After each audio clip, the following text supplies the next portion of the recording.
Há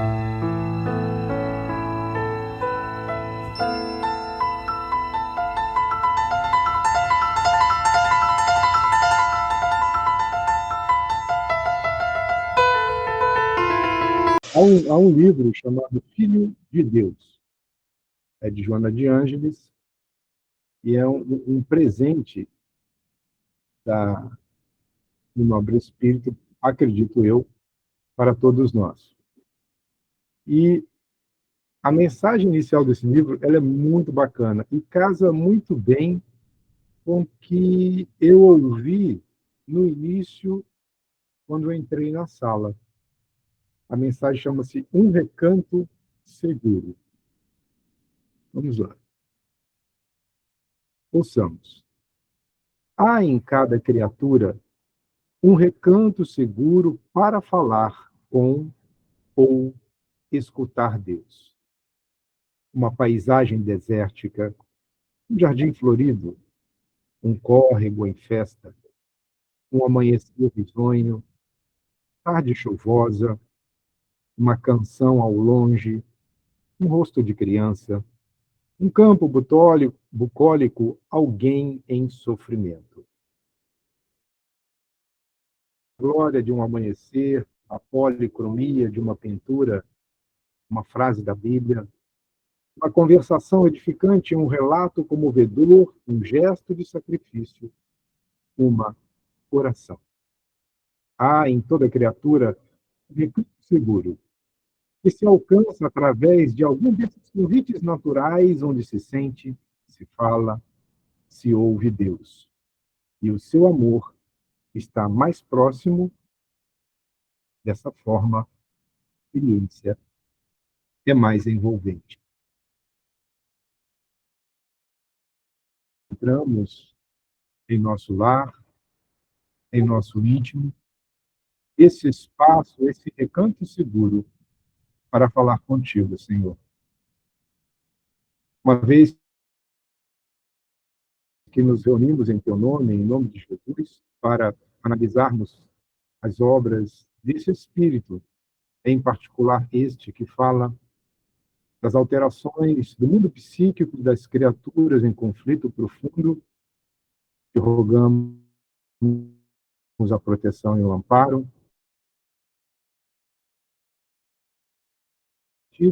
de cada um de nós. Envolve-nos na tua paz, guia-nos na senda da luz, hoje e sempre, que assim seja. Bem, meus queridos e queridas amigas, vamos iniciar essa nossa jornada. Vou só preparar aqui. Olha, eu dou cada cabeçada. Pronto. Vamos lá. Agora sim. Eu sempre gosto de fazer a pergunta: vocês lembram o que foi discutido no último encontro? Vamos lá, vamos exercitar a memória.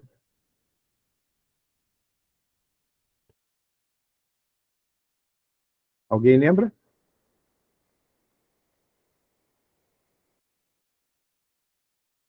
Vamos, gente. Misericórdia, Senhor. Vocês, Ariel lembra. eu vou fazer uma verificação imediata, sem terminar os estudos. Bom, esse é um capítulo que nós dividimos em duas partes, né? Essa parte vai falar sobre o processo de planejamento em si e o que foi que antecedeu a esse planejamento. Só vou começar se algum audaz falar alguma coisa. Pode ficar despreocupado. Fale qualquer coisa. Mas fale. Bora, gente. Bora, pô. Pega a cola, abre o estudo da semana passada, que está à disposição. Eu vou dar uma dica. A situação faz aborto. Lembra alguma coisa? Jesus amado, olha, tudo bem, vamos lá, gente. A primeira parte tratou da, das questões que Julinda experimenta, né? Isso é feito uma análise por meio, tanto Filomeno quanto o Dr. Bezerra vão fazendo considerações acerca das questões que envolveram Julinda após o cometimento do ato delituoso, né? As consequências que ela passa a sofrer dentro do seu campo mental, ela vai perdendo o controle dos processos decisórios, a sua capacidade de escolha fica cada vez mais limitada, ela é acessada constantemente durante o seu repouso diário por aquele que foi a sua vítima, e isso vai agravando o estado, porque o processo de pavor noturno, o repouso prejudicado, e isso vai mudando não somente a paisagem mental, mas também a saúde mental. E a culpa, né? Ela mergulhada nesse processo de culpa, mesmo que seja uma culpa inconsciente, conduz, na linha do tempo, a uma questão a gente poderia dizer que é um processo maníaco-depressivo. E, por fim, nós analisamos algumas questões de complicações pós-parto e alguns dados estatísticos que acredito reforçaram as ideias do nosso estudo. Bem, em linhas gerais, esses foram os temas tratados em nosso último encontro. Então, este capítulo, como alguns outros que nós estamos estudando, fica claro pelo menos eu gosto de dizer, é a minha forma de entender a cada capítulo. Tem capítulo que a gente não consegue ver essa nítida divisão de assuntos, mas nesse evidenciou-se um método para que, ato seguinte, fosse analisada as questões relativas à programação. E a partir do ponto que nós encerramos o último estudo, nós vamos perceber que Bezerra passa a trazer a informação de que a mãe de Julinda, Dona Angélica, ela, em sono, desloca-se até onde sua filha está internada, e algumas anotações eu achei bastante interessantes. Primeiro, a questão da fala de Jesus, contida em O Evangelho, quando ele diz a correlação entre aquilo que guardamos de importância, como talvez o pensamento dominante em determinado momento existencial, portanto, esse pensamento dominante ele pode ser enquadrado como o tesouro, né, de nossas vidas, e para onde nós nos deslocamos a partir desse pensamento dominante. E vejam que, naquele momento, a preocupação primeira de Dona Angélica era a saúde de sua filha. E Bezerra vai dizer-nos: disse Jesus, onde estivesse o tesouro, aí igualmente estaria o coração. É interessante fazer essa correlação, porque quando nós dormimos, é fácil perceber se o dia foi bom. Provavelmente nós nos deslocaremos para uma região espiritual de mesma natureza, desde que a somatória dos dias tenha sido da mesma natureza. Se a pessoa não tem um objetivo existencial, se ela não tem uma, uma perspectiva de entendimento a respeito da sua missão a cumprir, o mundo dos sonhos ele passa a ser também, de certa forma, confuso, impreciso. Isso guarda relação, claro, com o nível de desenvolvimento da consciência espiritual de cada um, é lógico. A nitidez do que acontece, a preservação da memória dos fatos vivenciados, como já tivemos a oportunidade de ver. Mas, mesmo assim, vamos perceber que ela se deslocando para o encontro com sua filha, ela leva para a dimensão espiritual aspectos da sua condição emocional. Vejam que Bezerra destaca que, diante do corpo da filha, ela evidenciava profunda preocupação e ansiedade. A preocupação é aquele estado de atenção do indivíduo em relação a um fato, a um objeto, a um acontecimento ou com alguém. Então, é a ocupação mental em relação a essas características anunciadas. Então, se eu tenho uma preocupação que ela é proeminente sobre as demais, provavelmente, durante o sono, eu vou replicar. Muitos pesquisadores encontram respostas, que se chama de insights criativos, respostas para os seus problemas, para as suas pesquisas, durante esses estados de emancipação da alma, quando acordam de sobressalto e encontram a resposta para a solução das questões fundamentais que ocupavam o seu campo mental em dado momento.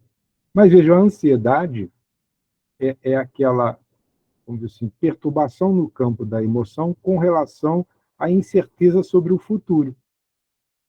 Embora ela tenha, Dona Angélica, uma certa elevação espiritual, vejam que as questões de estarmos em um mundo material faz com que nós tenhamos experiências emocionais que, por vezes, são características ainda da própria condição de encarnado. A incerteza com relação à condição de saúde da sua filha. Veremos mais a seguir que ela tinha conhecimento, antes de reencarnar, a mãe, de que receberia um espírito nessa condição, e ela, por certo, guarda relações de muita afetividade com essa jovem, mas o futuro, veremos, ele é sempre incerto. Ele é baseado em inúmeras variáveis e que dependem fundamentalmente de quem está com a responsabilidade de decidir. Um outro fato interessante é que Angélica manteve o contato apenas com o corpo agitado da filha. O corpo agitado era o resultado dos medicamentos, das terapias aplicáveis, e o corpo agitado é a resposta de um espírito também em estado de emancipação da alma, igualmente agitado. Essa agitação corporal durante o sono reflete não somente as perturbações da própria estrutura orgânica, como também as perturbações que o espírito experimenta nesse estado. Mas ela não consegue visualizar a filha. Vejam que ela é preservada naquele momento eu diria, de que lhe fosse apresentado a gravidade do momento, né? Aqueles espíritos perturbados e perturbadores, a imagem de um mundo espiritual perverso, como já tivemos a oportunidade nos capítulos anteriores. Ela apresentava uma boa cota de lucidez espiritual, portanto, e, por meio da oração, ela sintoniza-se com as forças do bem.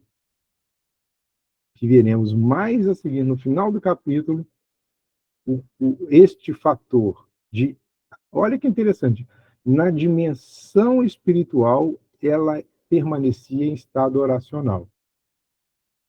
Quantas vezes nós tivemos sonhos em que, diante de uma situação complexa, nós recorremos à oração? Invariavelmente, a gente grita, sai correndo, mas mergulhar em um estado oracional em sono, ou em desdobramento pelo sono, pressupõe essa cota de lucidez espiritual, porque a oração, ela abre portas, ela espanta as sombras, e ela faz com que os bons espíritos sejam percebidos por nós, embora em algum momento nós não estivéssemos sequer com a ideação de que eles estariam presentes. Bem, dito isso, a gente vai começar a analisar agora a questão dos preparativos para o processo reencarnatório. E aí montamos essa forma de apresentar, com vários recortes, para destacar aspectos que julgamos oportunos. Por exemplo, Angélica, ela desempenha um papel de fundamental importância no resgate de Julinda, mas esse papel fundamental no resgate de Julinda dos sítios expiatórios é resultado do seu passado exitoso. Então, nós recebemos encargos em conformidade com as capacidades e a possibilidade de certeza no cumprimento daquilo que foi adredemente acordado. No livro Os Mensageiros, quem foi ao cinema, de certa forma, teve a oportunidade de ver ou rever o como é complexa, ou o quanto é complexo, o cumprimento dessas missões. E os desdobramentos de um processo reencarnatório, eles não são lineares, como muitos podem supor. Os percalços, as variáveis, como disse, são inúmeras, mas ela foi escolhida, primeiro, pela questão dos laços de afetividade, mas, em especial, porque ela habilitou-se, pelo seu passado existencial, ao desempenho dessa tarefa. Né? Eu digo que a Angélica, ela é aquele suporte primeiro. É interessante nós observarmos, dentro dessa perspectiva de suporte à filha caída, porque o seu esposo, Juvencio, também, com um passado exitoso, desempenhava no mundo espiritual um trabalho de relevância.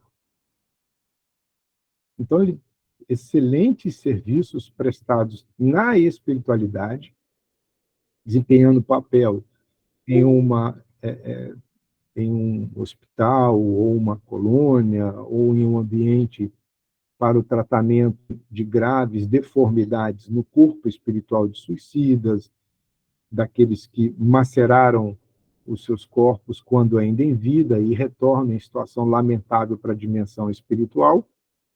Então, Juvencio, ele teve a autorização para vir ao plano material por um breve período de tempo, apenas para criar as condições necessárias, em especial, digo, as condições necessárias no campo da materialidade, para que a Angélica, a partir do momento em que Juvencio desencarna, tivesse os recursos suficientes para dar continuidade à sua missão. Isso faz com que nós comecemos a analisar que eventos que para nós parecem traumáticos, né, em especial para as mulheres, ou para os homens também, quando perdem os seus consortes por falecimento inesperado. Vejam que Juvencio, com 40 anos, ele, perto de 40 anos, ele desencarna. A visão da unicidade da existência, essa perspectiva de ausência de um futuro para os materialistas, entre aspas, gera um sofrimento, às vezes, insuportável. Para nós espiritistas, eventos dessa natureza não devem nos causar maior cota de sofrimento do que aquele que nós vamos considerar como normal. A ausência daquela companhia diária, o vazio no leito, às vezes o ambiente de que a sensação de que falta alguém, o amigo ou a amiga com quem conversávamos, dávamos de mãos dadas. Isso é normal. Mas aí mergulhar no estado de desesperança ou de desespero, para nós, demonstra uma certa dificuldade de compreensão da realidade da vida espiritual. Bem, estes dois, portanto, receberam a permissão para se unirem em prol de um outro espírito. Isso, para mim, é bastante significativo, uma vez que muito se critica na sociedade atual aquelas famílias que possuem recursos vultosos, e aí me parece, por vezes, ou é uma inveja mascarada de um sentimento de justiça social, não sei. Eu sei que Jesus sempre trouxe essa perspectiva de que a riqueza ela é difícil quando o indivíduo faz malversação dos recursos que Deus colocou à sua disposição. E nesse caso específico, nós vamos perceber que esta família, como veremos a seguir, que é constituída com facilidade no campo material, essa facilidade não foi lhes oferecida para um passeio durante o périplo terreno. Foi-lhes concedido recursos para que pudessem recuperar uma alma caída, como o próprio Filomeno vai narrar. Julinda, ela tem uns traços de personalidade muito interessante. Por exemplo, eu não sei se já comentei com vocês, acho que sim, um livro de um canadense, na verdade, ele é libanês, cristão, que fugiu na década de 50 do Líbano por conta de uma revolta que aconteceu, uma revolta islâmica. O Líbano era considerada a joia rara do Oriente Médio, era uma democracia, existiam valores ocidentais aceitos àquela época pelos que comungavam de outras religiões, em especial o islamismo, e nessa revolta muitos de seus familiares foram mortos e eles migraram para o Canadá, e hoje ele é um pós-doc na área de comunicação, marketing, linguística, chamado Gad Saad. Ele escreve um livro chamado Parasitose Mental, se não me falha a memória. E ele vai falar a respeito dessa preguiça mental. É uma espécie de indolência, que alguns manifestam, por vezes até de forma deliberada, delegando para terceiros a responsabilidade por suas decisões, ou acatando as informações que chegam sem sequer realizar nenhum tipo de questionamento. E a nossa sociedade de hoje parece que vive nessa espécie de preguiça mental. Tudo que é postado é tido como verdade. Hoje mesmo, por exemplo, enviaram para mim, Marco Antônio, os UFOs foram gravados no deserto de Nevada, e vejam as naves sendo perseguidas pelo F-22 Raptor. Aí você vai assistir ao vídeo e tem realmente três objetos no ar, e um F-22 ele tem uma velocidade, às vezes, ele pode chegar a 1.200, 1.300 quilômetros por hora. Os nossos jatos comerciais voam a 850 quilômetros por hora, os mais atuais. Esse F-22, ele voa a 1.300, 1.350 quilômetros por hora. Ou seja, vai daqui ao Rio de Janeiro, a depender da altitude, em 1 hora, em 1 hora e 10. E quando você observa no vídeo a diferença de velocidade dos objetos, fica claro que aquilo é uma montagem. E as pessoas ou fazem por ingenuidade ou por maldade. Então, essa preguiça mental faz com que nós percamos o interesse pela busca do conhecimento, pelo contraditório. Aí a gente tem que aceitar que o outro pode e deve discordar. Se ele aceitar o nosso ponto de vista, ótimo. Se não, também ótimo. Por mais desconforto emocional que isso possa nos produzir, é uma escolha do outro, essa questão de aceitar ou não. Então, Julinda traz essa perspectiva. E no que nós já vimos até agora, nas conversas que ela teve com o marido, que antecederam a escolha, isso fica muito claro.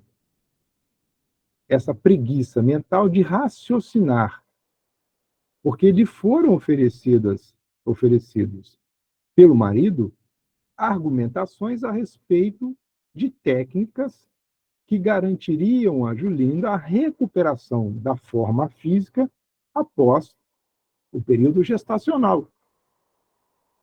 E a preguiça mental que não adere à possibilidade da conversa leva o indivíduo, que é egoísta, a escolher negar. Porque se eu aceito a outra ideia, eu sou obrigado a filosofar. E a filosofia, ela convida-nos essa busca pelo conhecimento. Bom, então Julinda tinha uma preguiça mental e, associada a essa preguiça mental, um desinteresse pelo seu progresso moral. Dentro desse quadro, nós temos Ricardo, que é aquele espírito que lhe foi negado o retorno, né? O retorno, e esse espírito, ele guardava relações muito complexas com a Julinda, ambos espíritos responsáveis, com graves compromissos na sexualidade. E olhem, um dado interessante da personalidade de Ricardo agora, um náufrago emocional. Essa expressão náufrago é aquele que, em algum momento, ele afunda. Se ele afunda, ele sucumbe. Se ele sucumbiu, ele foi derrotado. Por quê? Pelas suas emoções. Então, a passionalidade, a paixão, ela sobrepujou-se à razão. Então, se eu sou um náufrago emocional, dá alguns traços de que o indivíduo pode ter sido compulsivo, impulsivo, deixando que as suas emoções governassem as suas escolhas, tomando decisões pautadas num estado momentâneo, sem analisar as questões do futuro. Bem, Angélica, sua mãe, ela envidou esforços, ou seja, ela mediou, ela requereu a intercessão de outros espíritos com vistas a localizar Julinda nas regiões infelizes da vida espiritual inferior. Véi aí, viu, gente? Ou véi, não é nenhuma referência a uma forma de comunicação baiana, não. É apenas uma sigla para vida espiritual inferior. Nas regiões infelizes do mundo espiritual. Então, nós temos Julinda com os seus comparsas e responsáveis no campo da sexualidade. E a sexualidade é a forma por meio da qual o indivíduo manifesta os seus potenciais da função sexual. já dá para perceber, ou pelo menos nós criarmos um entendimento do quanto, né, do quanto esses descaminhos podem não, geram comprometimentos futuros que exigirão do indivíduo esforços muito grandes para a devida reparação. Então, a Angélica recorreu a inúmeros espíritos, que Filomeno chama de visitadores espirituais, acredito eu, me valendo daquilo que a gente entende na minha profissão como coletadores de informações. São indivíduos, são pessoas especializadas, que vão aonde quer que demandem sua presença, para que façam relatórios de inteligência. Então, esses visitadores espirituais vão a essas regiões, levantam, pedem informações a respeito de A, de B, de C, depois fazem uma espécie de ficha com todos os dados relativos, levam para apreciação das instâncias superiores, são estabelecidas medidas de resgate. Aí, Julinda é resgatada foi para uma colônia socorrista. E nesta colônia socorrista vai acontecer a preparação para a sua reencarnação. Bom, nessa preparação para a reencarnação, consegue-se estabilizar o seu campo mental. A estabilização, a gente tem aqui que entender que a estabilização, ela não retira os fatores promotores da instabilidade. Ela equaliza. Imaginemos que nós temos uma, uma superfície qualquer, e essa superfície está assentada em estruturas verticais que a mantêm em uma determinada posição. Se essas estruturas elas estão oscilantes, a superfície igualmente ficará instável. Quando eu ajusto essas estruturas, a superfície estabiliza, mas as estruturas de suporte ainda permanecerão. Bom, se ainda permanecerão, o que está abaixo precisa, em algum momento, também se estabilizar, para que aquela ação de equalização ela permaneça de uma forma constante.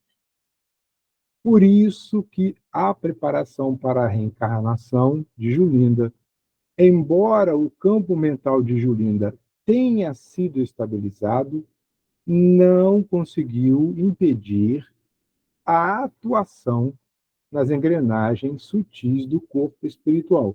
As engrenagens sutis do corpo espiritual, nós poderíamos fazer uma análise com o pensamento de Jorge Andréa, como eu sempre digo, é o caminho que eu gosto de percorrer. Essas engrenagens sutis, na verdade, elas estão no corpo mental, que mandam impulsos para as estruturas do corpo espiritual, porque estão nas memórias profundas de Julinda. Estabiliza-se o campo mental, que é a projeção do corpo mental, que impacta no corpo espiritual, que formata o corpo físico. Mas as engrenagens desajustadas estão lá na profundidade do espírito.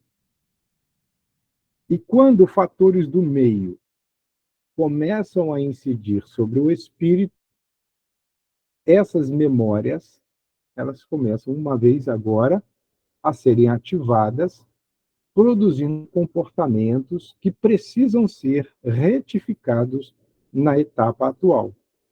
Daí o processo educador, ou processo pedagógico, do qual se reveste toda e qualquer reencarnação. O impulso que chega me desviando do caminho, precisa ser ressignificado, precisa ser contido. Então, incitado por um pensamento íntimo ao cometimento de um comportamento inadequado, o espírito precisa, embora muitas das vezes não o consiga, porque a sua vontade ainda não está perfeitamente educada, o espírito precisa envidar todos os esforços para não cair uma vez mais e deixar-se levar pelo impulso. Então, foi equalizado o corpo mental, estabilizado o corpo mental, para que o corpo físico pudesse ser formatado com a aparência necessária ao progresso que se esperava pelo espírito, ao progresso que se esperava que o espírito Julinda realizasse.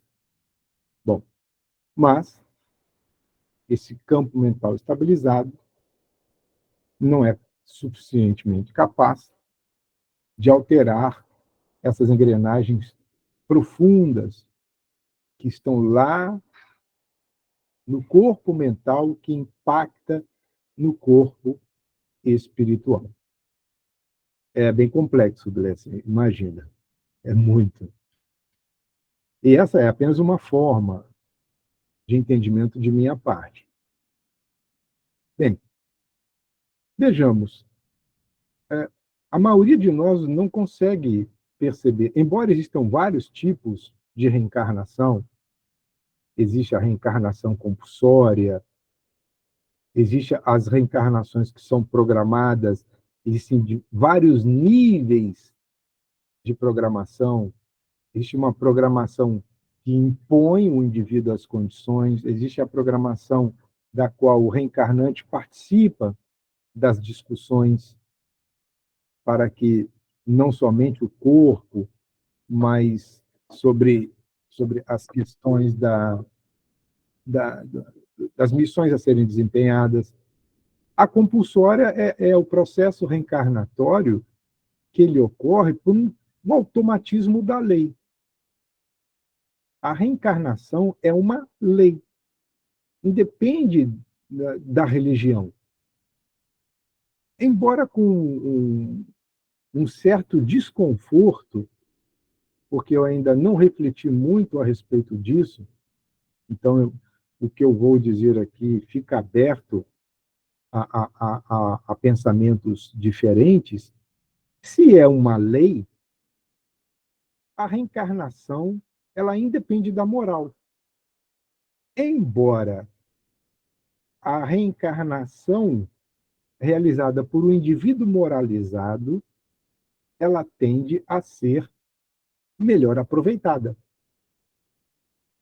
Há um relato que acho que foi Adenauer Novaes que comentou isso certa feita, uma dessas lives que eu assistia a respeito de estudos de casos de reencarnação. E em um caso desses, foi feita uma entrevista com um indiano.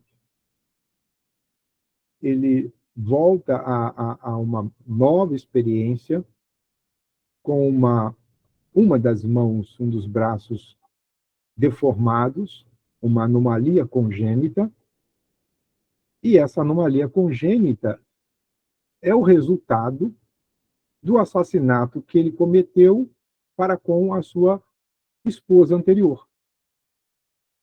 E por um processo, acredito eu, de hipnose, de regressão de memória, é Adenauer Novaes, Glécia.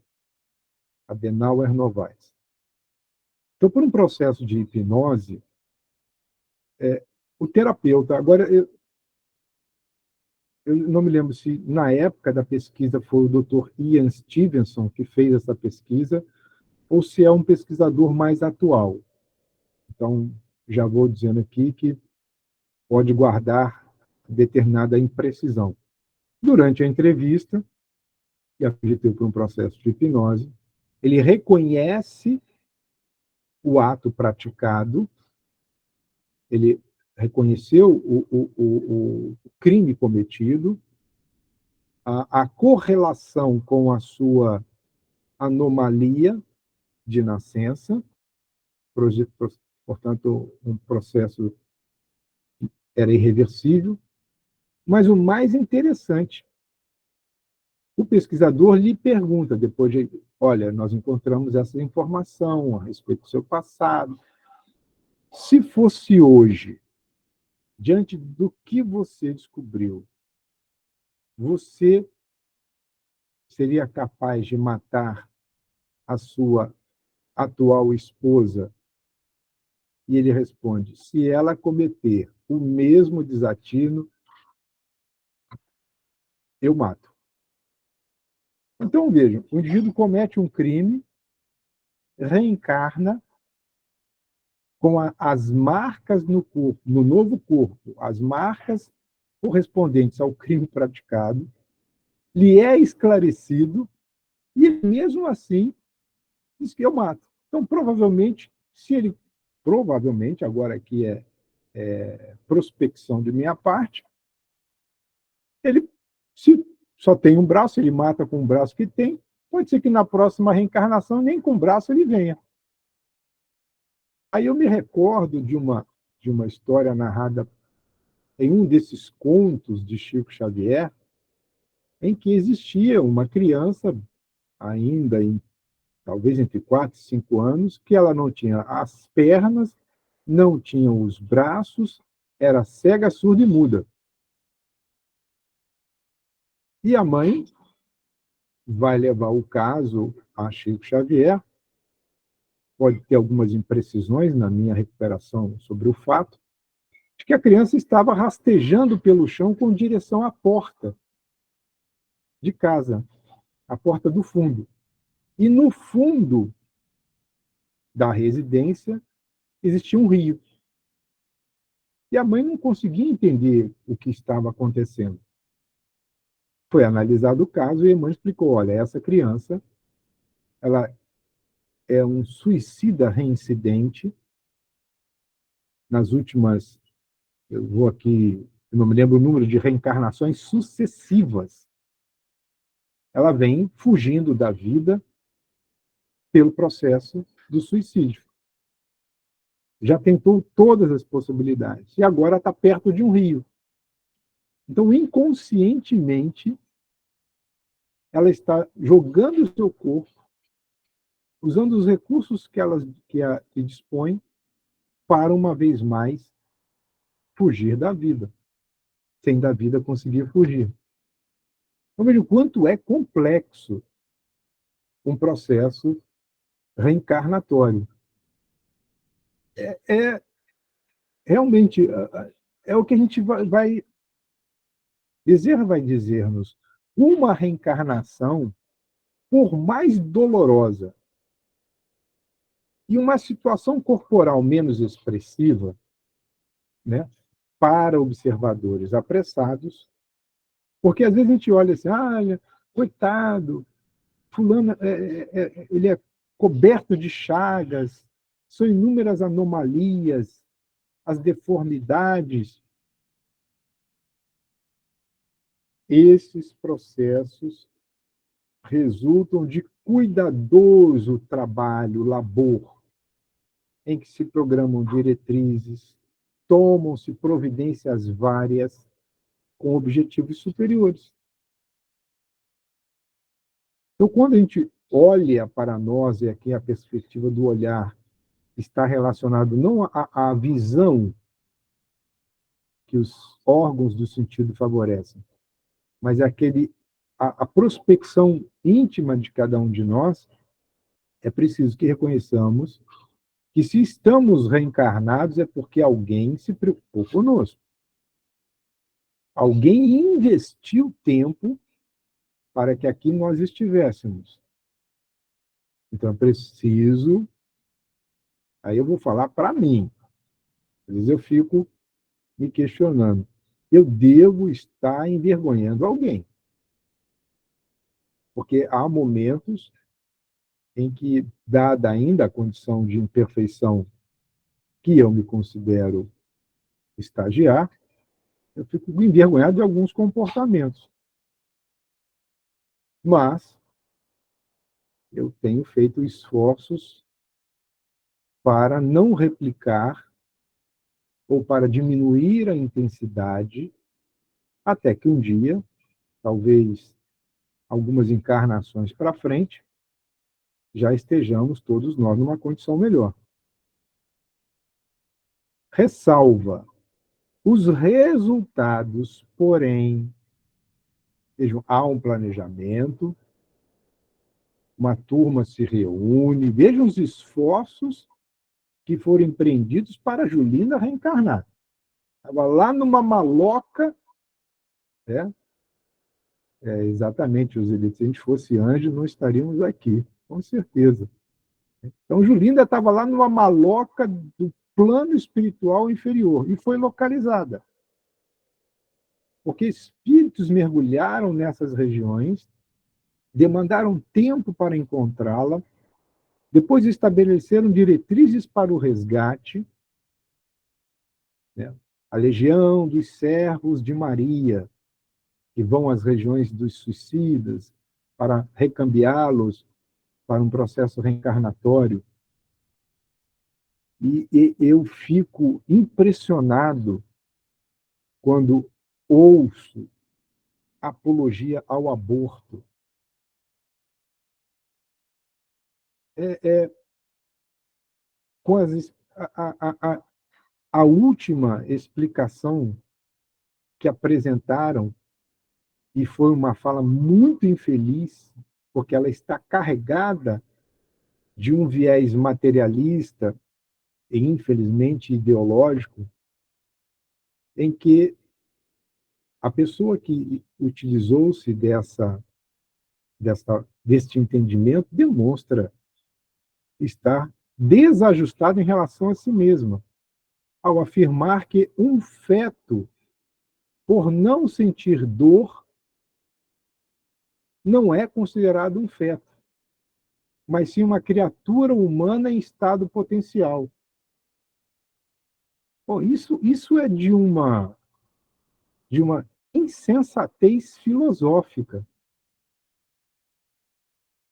E é mais interessante que existem pessoas que brigam pelas tartarugas, pelas araras azuis, preservando-as desde o período em que elas se encontram envoltas em uma capa protetora, chamada de, essa capa chamada de o ovo. Ali existe um ser que é digno de proteção. Enquanto para nós somos tidos como uma criatura humana em estado de potencial. Da mesma forma, existe na Suíça uma empresa chamada Exit. Essa empresa conseguiu a façanha de consorciar mais de 200 mil pessoas, que só podem ser suíços natos. Não se aceita suíços naturalizados. E essa empresa, ela é especializada em suicídio assistido. Tem 200 mil sócios. Ou seja, na hora que você ficar aperreado da vida, né, ou uma doença lhe visita com um aspecto degenerativo, a pessoa simplesmente recorre a esta empresa e ela, por meio do contrato e do valor que você paga por associar-se a ela, ela operacionaliza essa questão. Depois vai responder no mundo espiritual. Então, quando a gente fala em transição planetária, a coisa é muito mais profunda do que a gente possa imaginar. Quando surgem essas datas no nosso meio espírita, o ano tal, ainda, exatamente, Luciana.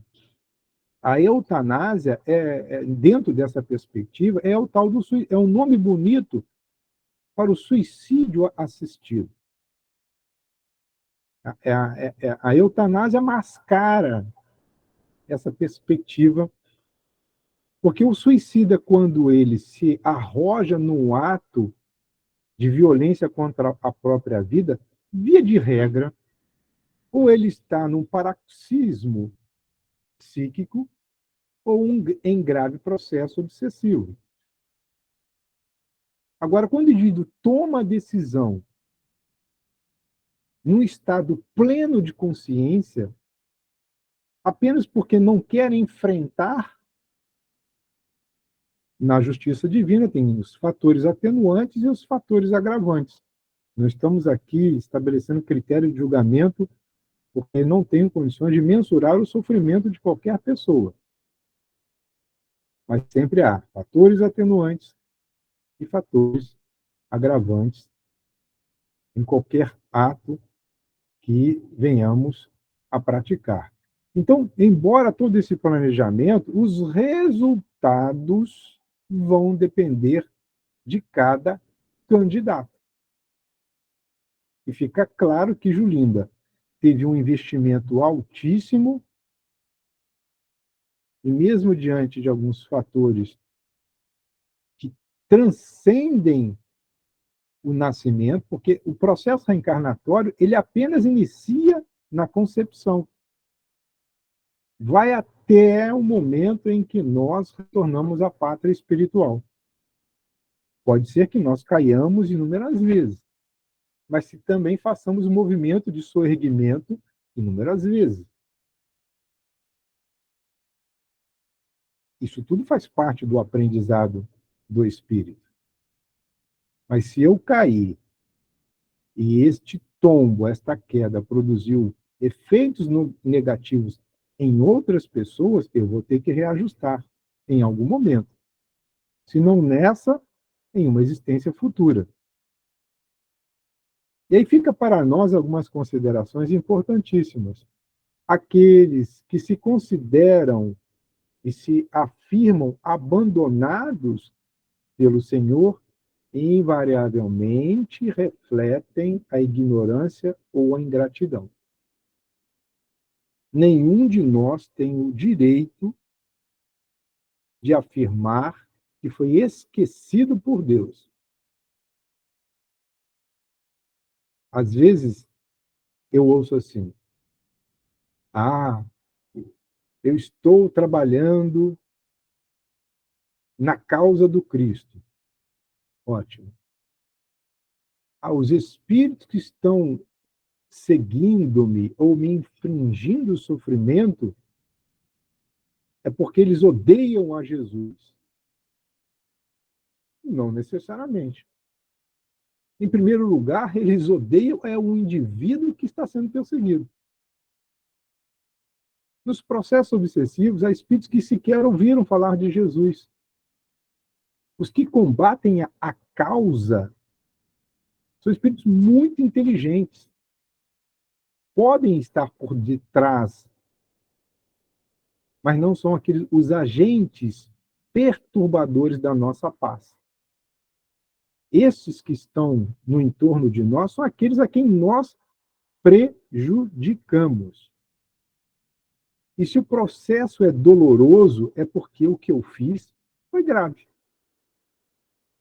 Simples assim. Eu não estou dizendo que com isso nós vamos desconsiderar o sofrimento do outro. Não, não é isso. Estou dizendo é que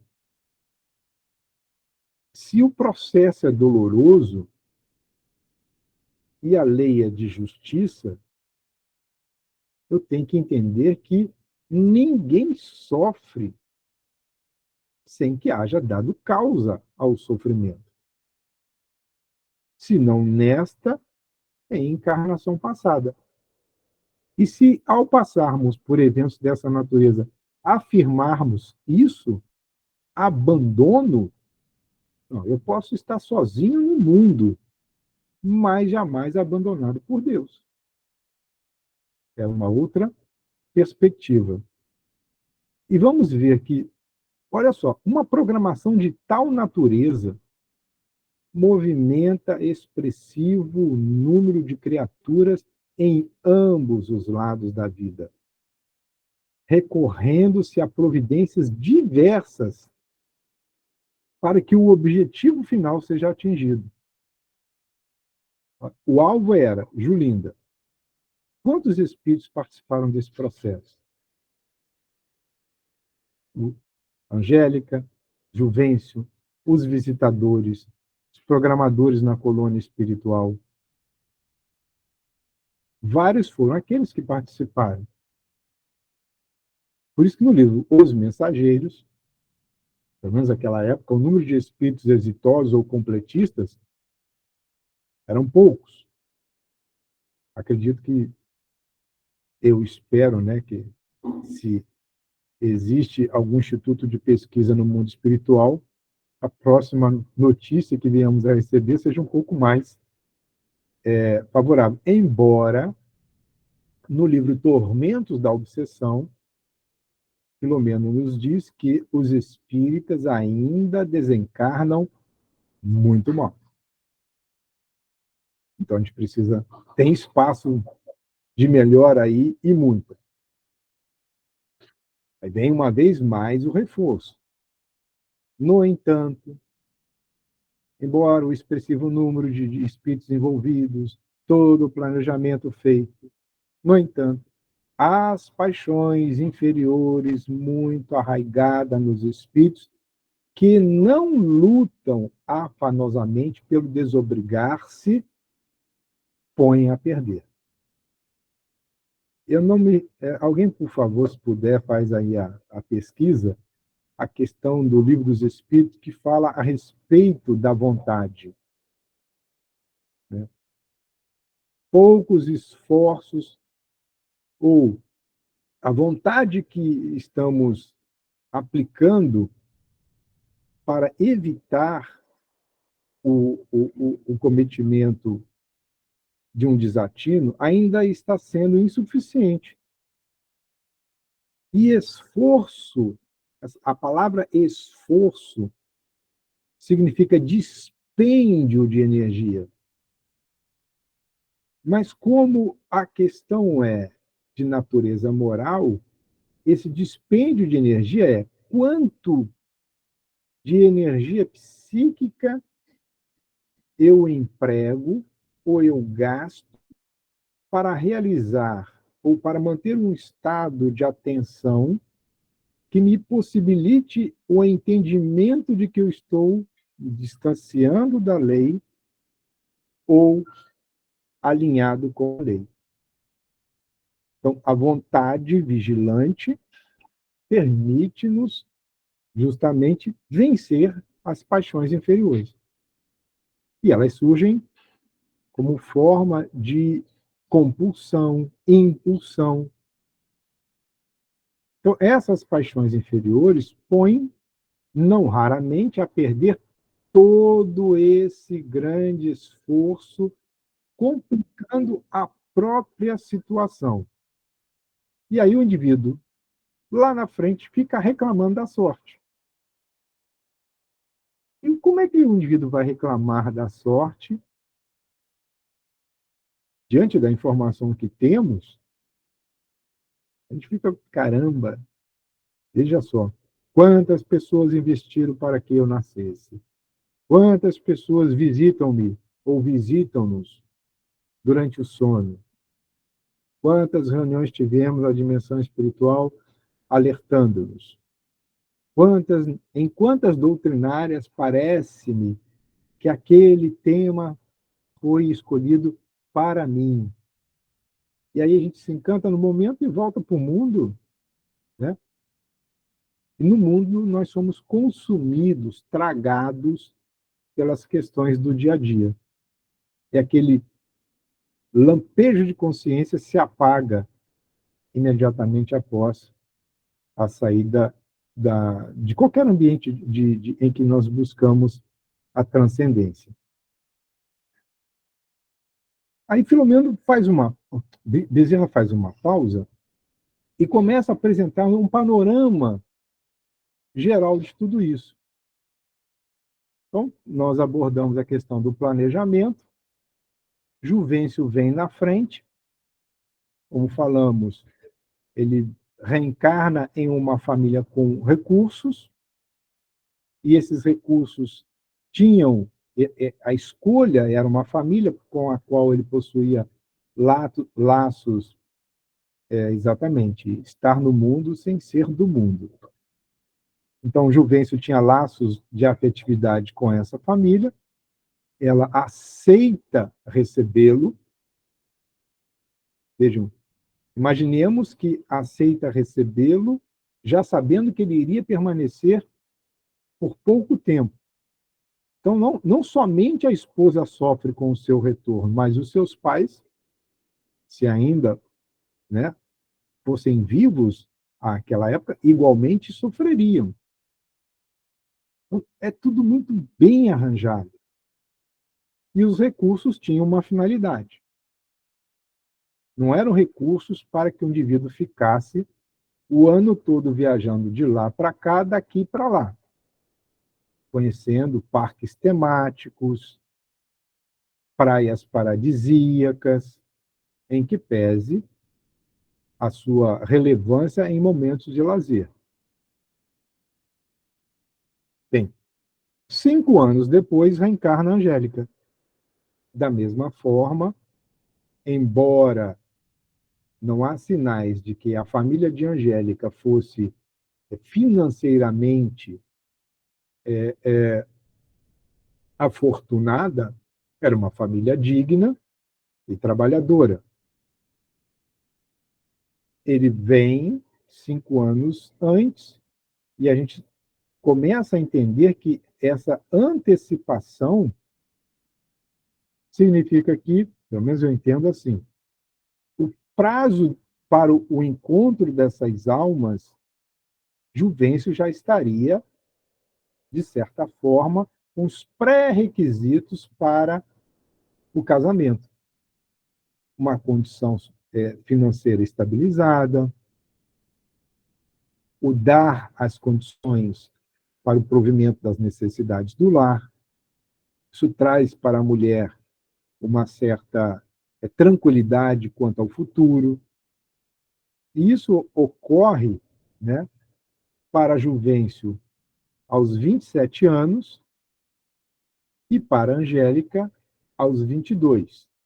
A letra N, que vocês observam nas imagens, diz respeito ao nascimento. Não se tem o ano do nascimento, nós estamos trabalhando em termos de nascimento mais a idade.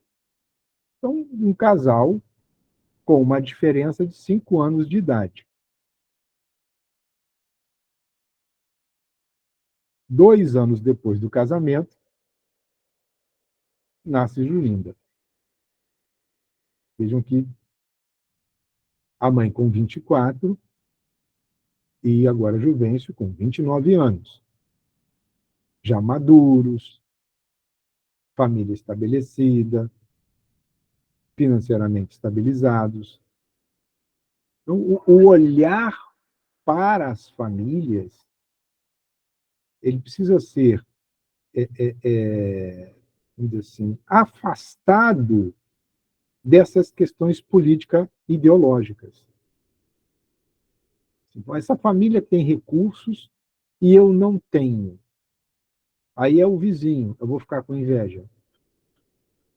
Como esta semana, uma determinada pessoa dizendo para mim que era um motorista de Uber e ele pegou um cliente, que é um procurador da Justiça do Estado, que tem um carro caríssimo na garagem, mas não faz uso. E ele perguntou, mas por que o senhor anda de Uber? Ah, eu comprei só porque o meu vizinho comprou um, e como o meu vizinho comprou e fez festa quando comprou, eu quis ter um motivo para também fazer festa. E aí eu comprei. Mas o carro fica lá guardado na garagem. O recurso é dele, não, também. Eu só estou trazendo entendimento que Não sei qual é o viés político, não quero saber, nem ideológico. A questão é, se Deus nos deu talentos, o que é que nós estamos fazendo desses talentos? A sociedade ainda vai demandar, no mínimo, agora esse é o meu entendimento, nós ainda demandaremos, no mínimo, 200 anos, é uma média de 3 gerações, para que as questões da transcendência elas superem a questão da impermanência.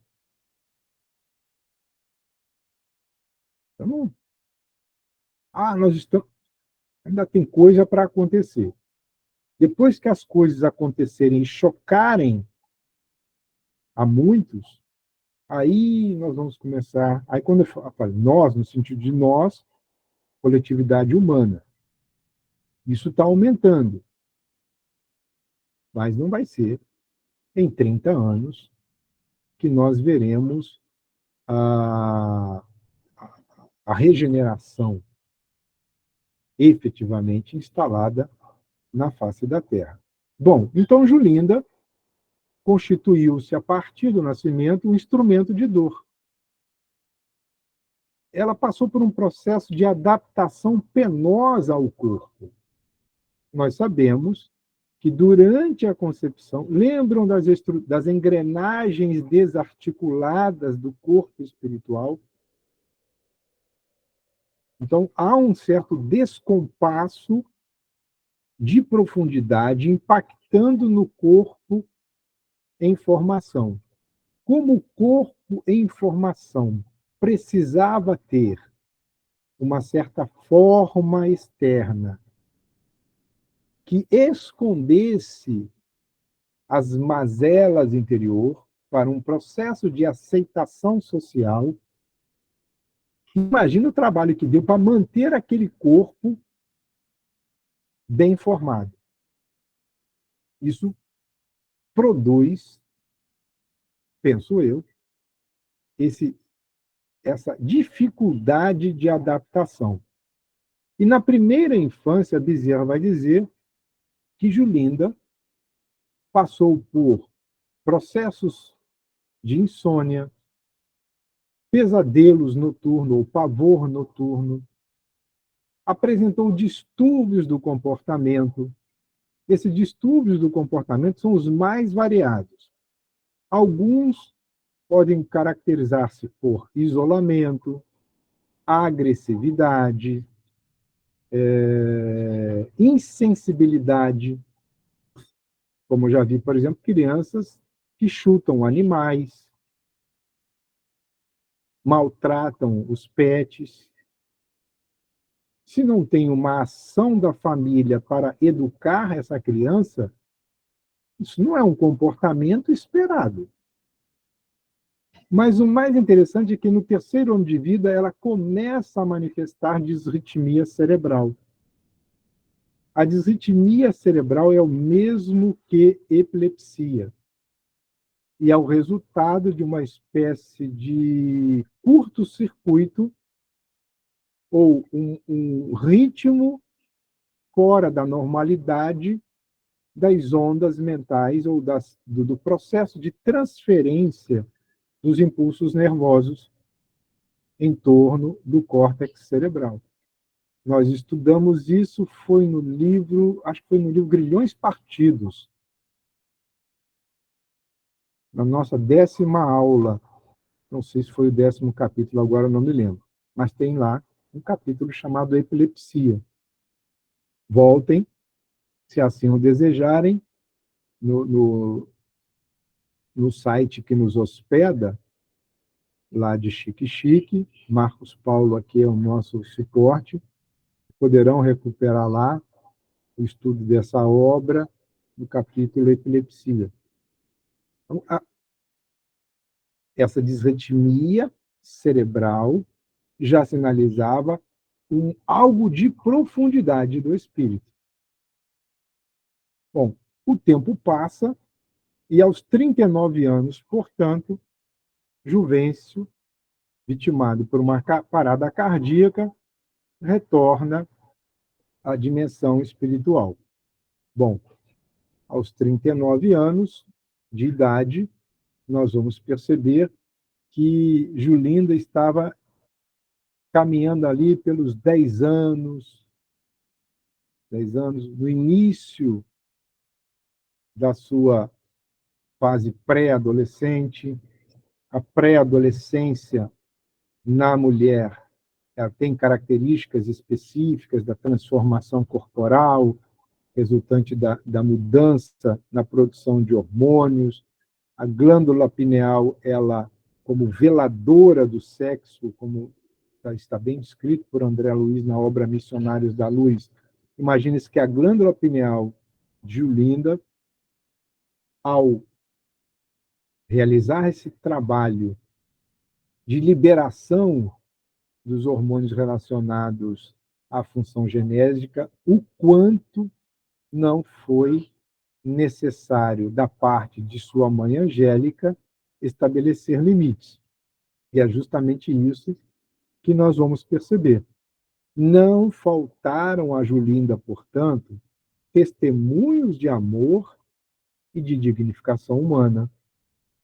Porque um espírito transgressor dentro do lar exige da mãe e do pai, nesse caso específico agora de uma viúva, uma maior cota de amor para conter esses arroubos da juventude.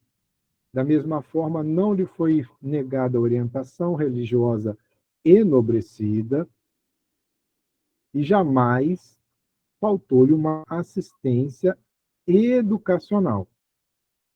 Então, ela tinha uma formação moral dentro de casa e, na escola, a complementação com vistas à formação do cidadão.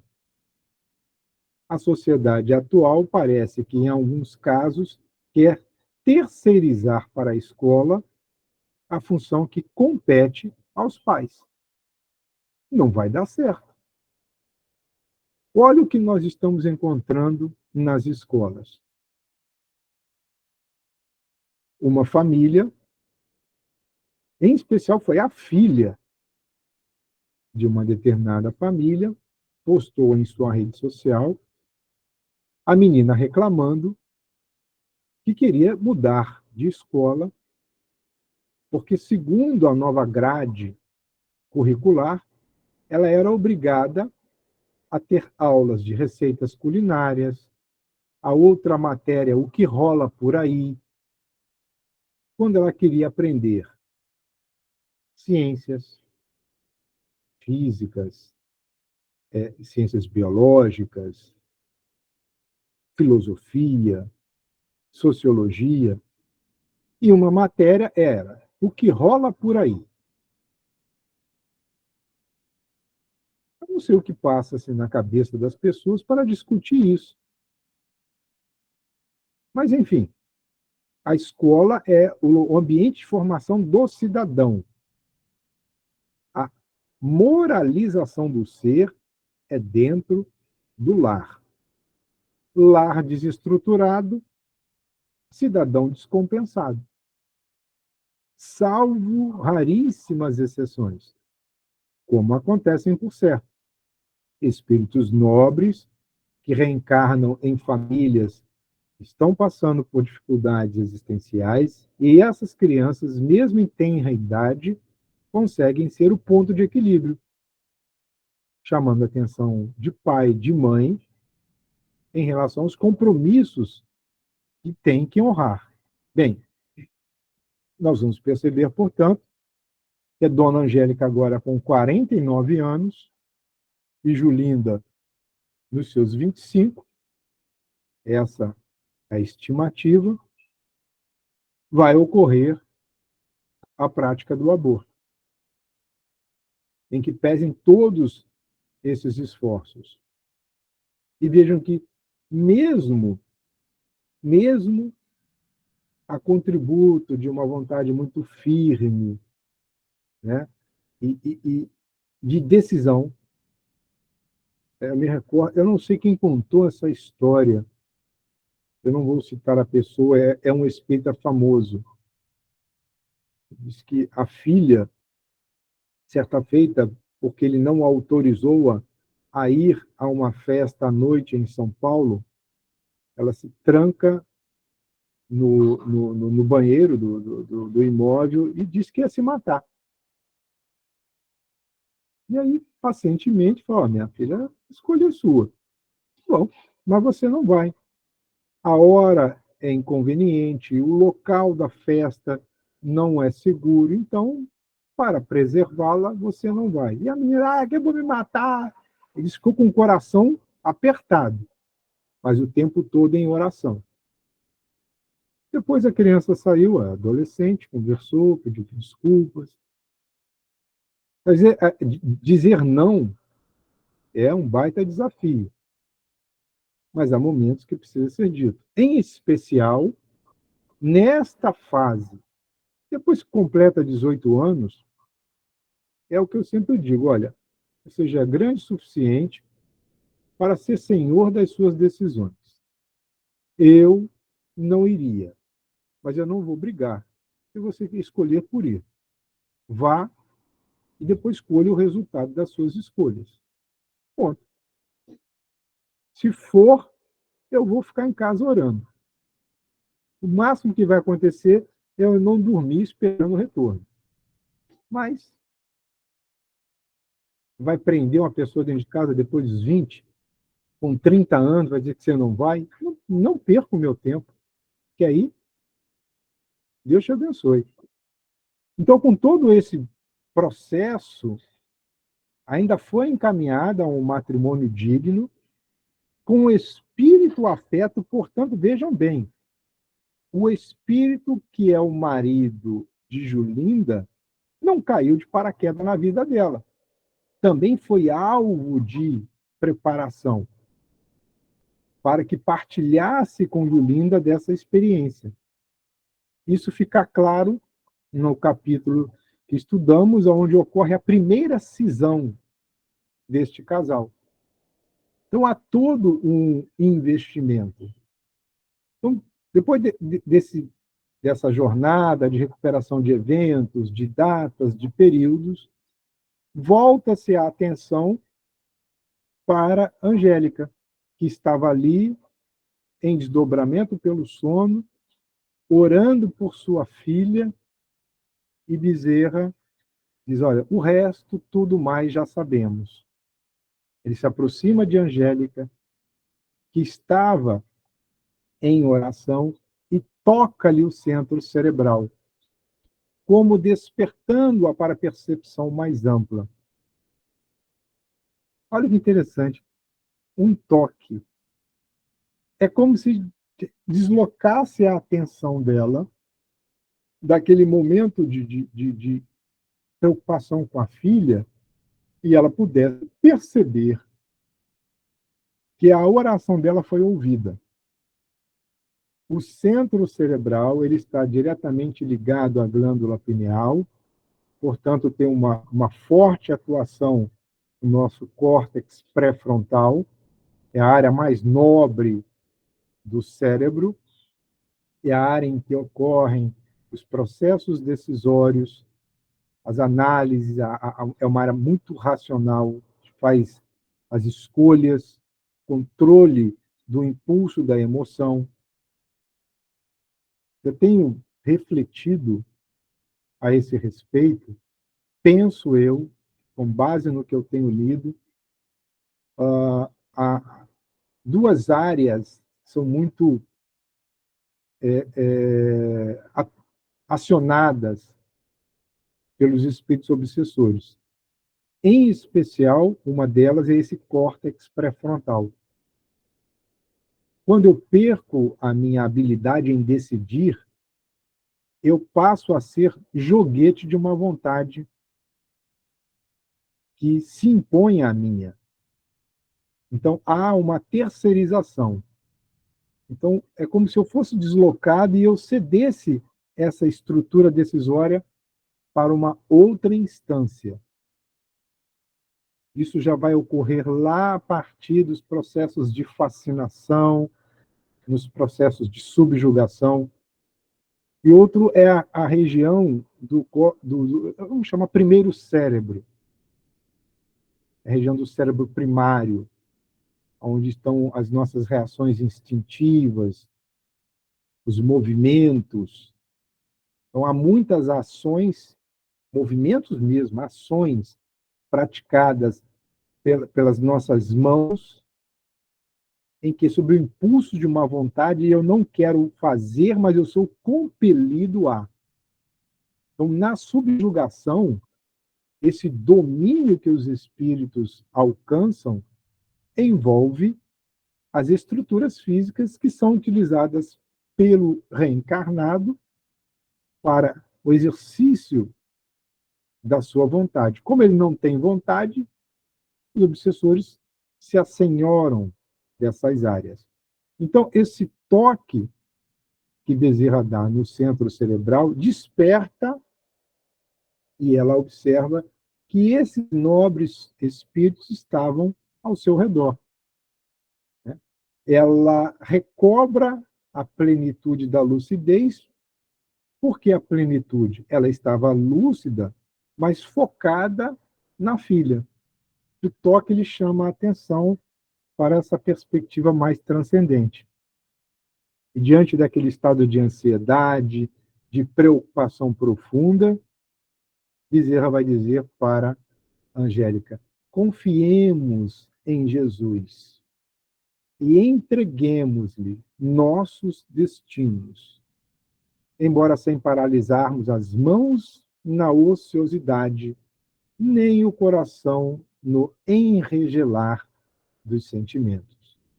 É um convite a todos nós que, mesmo diante da dor, essa manifestação da fé, que é essa confiança plena que temos em Deus e em Jesus, eu não posso deixar de agir, continuar trabalhando, não ficar estagnado, depositando tão somente na esperança de dias melhores, sem que eu construa esses dias melhores que estão por vir.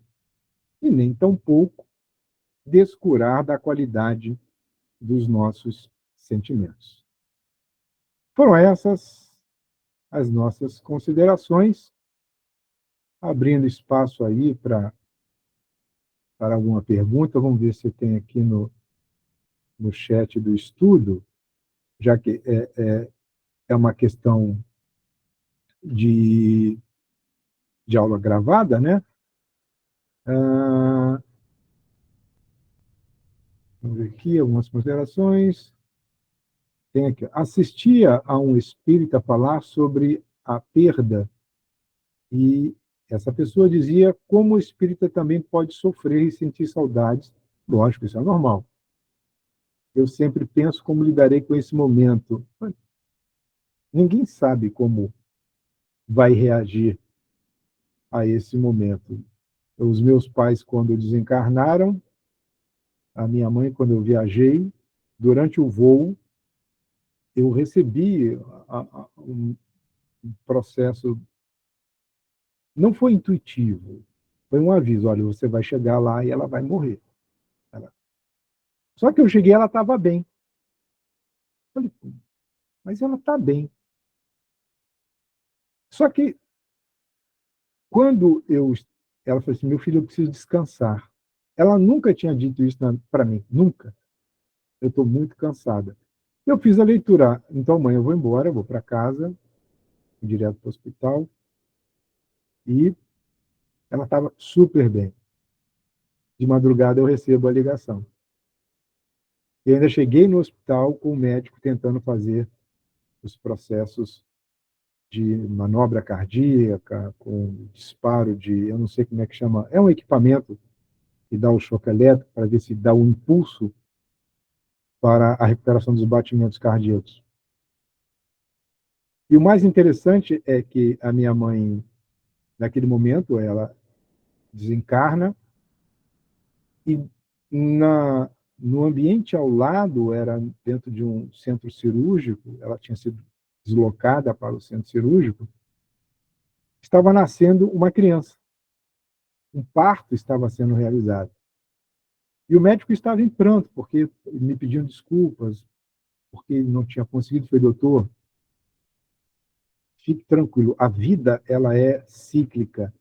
A minha mãe parte, e veja que do lado alguém está chegando.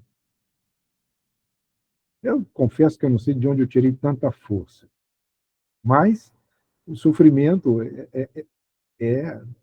faz parte da experiência humana.